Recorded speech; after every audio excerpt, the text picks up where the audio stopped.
Today we will start chapter number 15, probability. Question number 1, complete the following statement.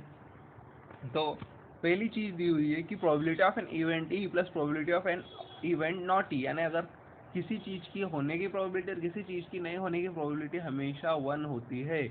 होने की probability को अपन PE लिखते हैं, ठीक है, मान लो पीई, और नहीं होने की प्रोबेबिलिटी को अपन लिखते हैं पीई डैश या पी डैश ई, सॉरी, जो भी लिखना है लिख सकते हैं, पी डैश ई या पी डैश। तो उसका हमेशा आंसर 1 आता है, ठीक है। होने की और नहीं होने की प्रोबेबिलिटी क्या होती है? 1, मतलब दोनों का समा। और question number second, the probability of an event that can not happen is dash such as event is called. अब प्रोबेबिलिटी किसी इवेंट की, probability of an event that can not happen है किसी ऐसे प्रोबेबिलिटी, ऐसा इवेंट की जो नहीं हो सकता है। अब जो इवेंट होगा ही नहीं उसकी प्रोबेबिलिटी क्या होगी? 0, ठीक है। Such as event is called, ऐसे इवेंट को क्या कहा जाता है? इम्पॉसिबल इवेंट, यानी ऐसे इवेंट जो होने ही नहीं वाले हैं, ठीक है, तो उनकी प्रोबेबिलिटी 0 होती है, तो ऐसे इवेंट्स को इम्पॉसिबल इवेंट बोलते हैं। अब the probability of an event that is certain to happen such as event is called. The probability of event जो होने वाला है, जो होने वाला है उसकी प्रोबेबिलिटी हो सकती है, कितनी हो सकती है उसकी प्रोबेबिलिटी? 1। और ऐसे इवेंट को हम बोलते हैं श्योर इवेंट और सर्टेन इवेंट, ठीक है। मतलब तो होने ही वाला है। सर्टेन इवेंट यानी पक्का है कि भाई आज जो है ये चीज होने वाली है, तो होने वाली, इसकी प्रोबेबिलिटी मतलब होगी, ठीक है। तो उस तरह से the sum of the probabilities of all the elementary events of an experiment is, सारे के सारे प्रोबेबिलिटीज की अगर आप सम करो किसी एक इवेंट की, तो हमेशा 1 ही निकलेगा, ठीक है। उसके बाद probability of an event is greater than और इक्वल टू और लेस देन और इक्वल टू, तो प्रोबेबिलिटी हमेशा 0 से लेके 1 के बीच में लाई करता है। तो वो हो सकता है कि 0 के इक्वल हो या उससे बड़ा हो जाए, ठीक है, और 1 के इक्वल हो या उससे छोटा हो जाए, ठीक है। तो 0 और 1 आंसर आएगा हमारा वहाँ पर। अब क्वेश्चन नंबर सेकंड आप देखिए, a driver attempts to start a car, the car starts or does not start। क्या ये लाइकली आउटकम्स? लाइकली आउटकम्स का मतलब देखो पहले, अगर आप कॉइन को उछाल रहे हो तो आपको हेड या टेल मिलेगा, ठीक है। तो टोटल कितनी चीजें मिल सकती है? 2, तो सैंपल स्पेस कितना होगा? 2। उसके बाद हेड मिलेगा या टेल मिलेगा? तो हेड के लिए 1 फेवरेबल इवेंट है और 2 सैंपल स्पेस, तो 1/2 चांसेस है, 1/2 चांस, आधे चांसेस है कि हेड है, आधे चांसेस है कि टेल्स है, यानी इक्वल प्रोबेबिलिटी हो गई। सिमिलरली अपन यहाँ देखते हैं कि ड्राइवर स्टार्ट करना चाहता है कार को, लेकिन कार स्टार्ट होती है या नहीं होती है, ठीक है। तो अब यहाँ पर प्रोबेबिलिटी का यूज करेंगे अपन तो, लेकिन आप बोलोगे कि यार आधा टाइम हो सकता है कार स्टार्ट हो जाए, आधा टाइम हो सकता है कार स्टार्ट ना हो। लेकिन यहाँ पर जो है ना, यहाँ पर सबसे बड़ी चीज ये कि कार के इंजन और कार की कंडीशन पर डिपेंड करता है कि वो स्टार्ट होगी या नहीं होगी, तो इसको आप प्रोबेबिलिटी में नहीं ले सकते हो, ठीक है। उसकी इक्वल प्रोबेबिलिटी नहीं कह सकते आप। उसके बाद a player attempts to shoot a basketball, she और ही शूट्स और मिसेस द शॉट, ठीक है। अब यहाँ पर भी प्लेयर अटेम्प्ट कर रहा है, मारेगा या नहीं मारेगा, मारेगा या नहीं मारेगा, मारेगा तो आधा पार्ट, नहीं मारेगा तो आधी चीज। लेकिन आप देख सकते हो कोई भी प्लेयर खेलता है तो उसके एबिलिटी पे डिपेंड करता है कि वो शॉट मार सकता है या नहीं मार सकता, इसको भी इक्वल प्रोबेबिलिटी हम नहीं कह सकते। Third, a trial is made to answer a true false question, answer is right और रॉन्ग, ठीक है। अब ट्रायल बनाया गया कि भाई एक आंसर है, उसका ट्रू फॉल्स बताना है अपने को, तो सीधी सी बात है ट्रू, हाँ ट्रू हो सकता है, फॉल्स हो सकता है, ठीक है, क्योंकि हर चीज में कुछ भी हो सकता है ना। जिस तो यहाँ पर आपका जो आधी प्रोबेबिलिटी हो जाएगी ट्रू होने की, आधी प्रोबेबिलिटी हो जाएगी फॉल्स होने की, तो वो हो गया इक्वल प्रोबेबिलिटी। और बेबी इज बॉर्न, तो हो सकता है लड़का हो सकता है लड़की हो, तो लड़का होने की हो जाएगी आधी और लड़के होने की हो जाएगी आधी, यानी 1/2, ठीक है। तो यहाँ पर हमारे आंसर आ जाएगी, ठीक है, आप यहाँ देख सकते हो। Question number 3. Why is tossing a coin considered to be a fair way of deciding which team should get the ball at the beginning of a football game? अगर आप फुटबॉल गेम खेल रहे हो और आपके पास बॉल चाहिए पहले, ठीक है, तो उसके लिए टॉस किया जाता है। इवन क्रिकेट भी देखते हो आप, तो क्रिकेट में भी टॉस किया जाता है कि कौन पहले बैटिंग करेगा। तो उसके लिए कॉइन को ही क्यों टॉस किया जाता है? तो इसलिए कि आपको भी पता है कि हेड आएगा तो 1/2 प्रोबेबिलिटी है और टेल्स आएगा तो उसकी 1/2 प्रोबेबिलिटी, यानी दोनों टीमों की आधी आधी प्रोबेबिलिटी, इक्वल प्रोबेबिलिटी है टॉस को जीतने की। इसलिए जो है आप बोल सकते हो कि टॉस किया जाता है ना।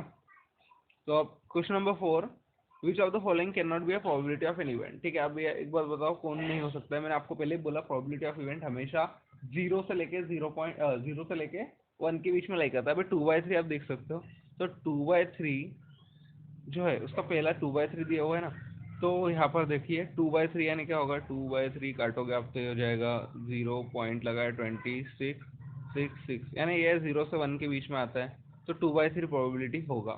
तो इसके बाद -1.5।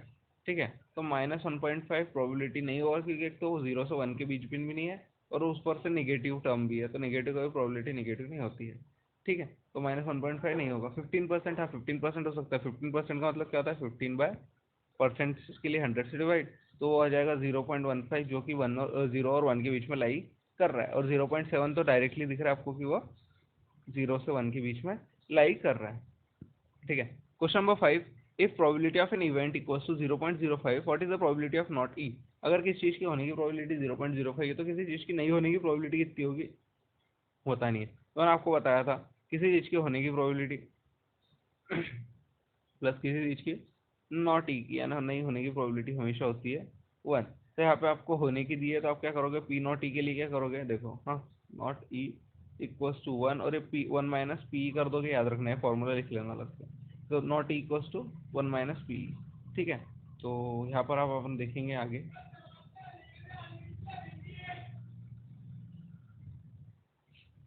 देखो पीई बार लिख सकते हैं अपन नॉट ई को, तो 1 माइनस पी, यानी पीई, समझ में ना, कल पीछे बताया मैंने आपको। तो 1 माइनस 0.05 आप माइनस करोगे तो 0.095 इसका आंसर आ जाएगा, कि नहीं होने की प्रोबेबिलिटी इतनी है। अब एक बैग कंटेंस करता है lemon flavoured candies, only Malini takes out 1 candy without looking into the bag. अब एक बैग कंटेन करता है लेमन फ्लेवर्ड की कैंडीज, और मालिनी ने एक कैंडी निकाली बिना बैग में देखे, तो प्रोबेबिलिटी क्या होगी कि ऑरेंज फ्लेवर्ड कैंडी निकले। अब बेटा सबसे पहली बात तो एक कि एक बैग के अंदर अगर लेमन फ्लेवर कैंडी है, तो उसमें से ऑरेंज फ्लेवर कैंडी निकलेगी क्या, नहीं निकलेगी, तो उसकी प्रोबेबिलिटी ऑब्वियसली क्या हो जाएगी, 0, है ना। और सेकंड है अ लेमन फ्लेवर्ड कैंडी। अब एक लेमन फ्लेवर्ड कैंडी में से आप कितने भी हर हाथ डालोगे तो हमेशा एक लेमन फ्लेवर कैंडी आएगा ना, एक सर्टेन इवेंट है, तो ये इसका आंसर हो जाएगा 1। ठीक है, अब question number 7, it is given that in a group of students, three students, the probability of the students, probability of two students not having same birthday is 0.992. What is the probability of that student, that the two students have the same birthday? तो probability देखो, probability दो बच्चों के same birthday की नहीं होने की है 0.992, तो नहीं होने की प्रोबेबिलिटी है, तो नहीं होने को अपन लिखते हैं पी बार। ठीक है, उसमें आप होने की प्रोबेबिलिटी जोड़ते हो, अगर होने प्लस नहीं होने इक्वस टू होता है 1, तो अब होने की निकालना है तो पी इक्वस टू लिखना पड़ेगा 1 माइनस नहीं होने की पी बार। ठीक है, तो ये हमारे पास उसका फॉर्मूला हो जाएगा, जो कि मैंने पहले ही बताया आपको, तो वहाँ अपन रख देंगे, तो वो क्या होगा 1 माइनस 0.992, तो हमारे पास 0.008 आंसर आ जाएगा। अब question number 8, a bag contains 3 red balls and 5 black balls. A ball is drawn at random from the bag. What is the probability of that the ball drawn is red और second not red. ठीक है, एक bag में है 3 red ball और 5 black ball. ठीक है, total balls कितनी हो गई बैग में, 8 बॉल हो गए, या लिखा हुआ है टोटल बॉल्स कितनी हो गई 8। ठीक है, अब ball is drawn at random from the bag, what is the probability the ball is drawn red, red आना चाहिए, तो probability of getting red ball. ठीक है, पहली चीज फेवरेबल आउटकम क्या है मेरे, रेड बॉल कितनी है 3, तो 3 ऊपर है ना, और टोटल कितने हैं पॉसिबल आउटकम्स, या सैंपल स्पेस भी बोल सकता है उसको, वो होता है 3/8, तो यह आंसर आ जाएगा 3/8। फिर उसके बाद अगर मेरे को नॉट रेड नहीं, रेड नहीं निकालना चाहिए, तो रेड निकलने की कितनी आई है, तो देखो आपको पता है कि P E not getting red equals to हो जाएगा 1 माइनस पी रेड आने की, तो 1 माइनस रेड आने की, रेड कितनी है 3, बट 1 माइनस 3/8 आप सॉल्व करोगे इसको, तो ये हो जाएगा 8 माइनस 3/8, एलसीएम लेने के बाद उसको और आगे सॉल्व किया तो हो जाएगा 5/8, यानी आपके पास नहीं आने की कितनी होगी 5/8। क्लियर हो गया। अब question number 9, a box contains 5 red marbles, 8 white marbles and 4 green marbles. One marble is taken out of the box at random. What is the probability that the marble taken out is red, white or not green? ठीक है, तो total number of marbles कितने हो गए 5 8, और मतलब आप सब जोड़ लोगे तो 8 4 12 और 5 17 मार्बल्स है। रेड मार्बल्स कितने हैं 5 है, तो रेड निकलने की प्रोबेबिलिटी आपको बतानी है, तो उसके लिए सिंपल सी बात है, रेड कितने हैं 5, तो टोटल कितने हैं 17, तो आंसर आ गया 5/17। ठीक है, सिमिलरली वाइट कितने हैं 8, और टोटल कितने हैं 17, तो 8/17। 17, ठीक है। अब उसके बाद नॉट ग्रीन, तो नॉट ग्रीन के लिए पहले ग्रीन निकालना पड़ेगा, तो ग्रीन कितना है 4/17, और उस 4/17 को 1 से माइनस कर दो, तो यहाँ पर हो जाएगा 17 माइनस 4/17, तो हो जाएगा 13/17। समझ में बात, यानी जो दिया है उसका निकालना तो ईजी है, लेकिन नॉट ग्रीन बोले तो पहले ग्रीन का निकाल लो, उसके बाद उसको माइनस कर दो 1 से, तो हो जाएगा नॉट ग्रीन का, ठीक है। सिमिलरली यहाँ पर भी ये देखो यहाँ पे सेम किया हुआ है। अब क्वेश्चन नंबर 10, अ पिगी बैंक कंटेन्स 150 पैसा coin, 51 rupees coin, 22 rupees coin and 10 5 rupees coin. If it equally likely that one of the coins will fall out with the when the bank is turned upside down, what is the probability of the coin that we? अगर आप समझ लो 50 पैसे के कितने coin है, 1 रुपये कितने, 2 रुपये कितने, 5 रुपये कितने, आपको देखिए कितने है। तो अगर 50 पैसा कॉइन निकलेगा उसकी प्रोबेबिलिटी बताना है, तो पहले यार टोटल कॉइन कितने हैं इसके अंदर, 100 50 पैसे के 50, यानी 100 प्लस 50 प्लस 20 प्लस 5, सॉरी 10, ठीक है। तो कितने हो गए ये 180 कॉइन्स है टोटल, है ना। और 50 पैसे कितने, 100 कॉइन्स है, तो अपना फेवरेबल इवेंट क्या है 100 अपॉन में टोटल इवेंट क्या है 80, 0 से 0 कट गया, 10/8, 10/8 को आप कट करोगे तो ये 5/9, ठीक है। तो ये अपनी प्रोबेबिलिटी क्या आ जाएगी 50 पैसे कॉइन की 10/9। Similarly will not be 5 rupees coin, तो विल नॉट बी के लिए 5 रुपीज़ कॉइन निकालो, तो 10/180 ये कटा तो 1/18 बचा। 1/80 का 18 का है 5 रुपये कॉइन आने के लिए, नहीं आने क्या होगा 1 माइनस 1/18, तो यहाँ पे से क्या हो जाएगा 18 माइनस 1/18 यानी 17/18 अपना उसका आंसर आ जाएगा। तो ये क्वेश्चन जो है वो प्रोबेबिलिटी चैप्टर बहुत ज़्यादा ईजी है, ठीक है।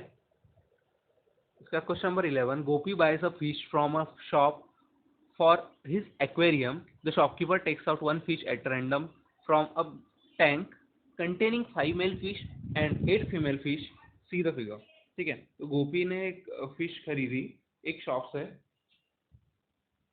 एक्वेरियम से, ठीक है, उसके एक्वेरियम के लिए। तो shopkeeper takes out 1 fish at random from a tank, 5 male fish है 8 फीमेल फिश है, ठीक है, 5 मेल है 8 फीमेल है। तो अपने ने what is the probability the fish निकाली गई वो मेल फिश निकले, तो सिंपल सी बात है, टोटल फिश कितनी 8 और 5 13, 13 फिश टोटल है, ठीक है। तो नीचे रहता है टोटल, है ना। प्रोबेबिलिटी निकालनी है हम लोग को, किसकी निकालनी है मेल फिश आने की, तो मेल फिश ऊपर लिख दो 5/13 अपना आंसर आ जाएगा, ठीक है। इजी है question. Question number 12, question number 12, a game of chance consists of spinning an arrow when comes to rest, pointing at one of the numbers 1 2 3 4 5 6 7 8, and these are equally likely outcomes. What is the probability that it will point at 8 पे आना चाहिए, ठीक है। तो 1 2 3 4 5 6 7 8 यानी total तो 8 लोग हैं, है ना। तो सीधी बात है 8 लोगों पे आ सकता है, और 8 पे आना चाहिए, तो 8 पे एक ही बार आएगा, ठीक है। तो 1/8 उसकी प्रोबेबिलिटी हो गई फर्स्ट वाले की। ऑड नंबर पे तो टोटल ऑड नंबर कितने होते हैं 1 3 5 7 ने, कितने ऑड नंबर है 4, ठीक है। तो 8 लोग हैं, 4 में से 8, तो इसकी प्रोबेबिलिटी हो जाएगी 1/2, है ना। उसके बाद similarly a number greater than 2, 2 से बड़े नंबर, तो 2 को 1 और 2 को छोड़ के बाकी कितने 3 4 5 6 7 8, कितने नंबर हो गए 6, तो 6/8 उसकी प्रोबेबिलिटी है ना, काटोगे तो ये 3/4 उसकी प्रोबेबिलिटी आ गई। उसके बाद अ नंबर लेस देन 9, 9 से नंबर लेस देन, तो 9 से सारे के सारे 1 2 3 4 5 6 7 8 सारे के सारे छोटे, तो उसकी प्रोबेबिलिटी हो जाएगी 8/8 यानी क्या हो जाएगी 1, ठीक है। तो ये अपना क्वेश्चन नंबर 12 भी कंप्लीट हो गया।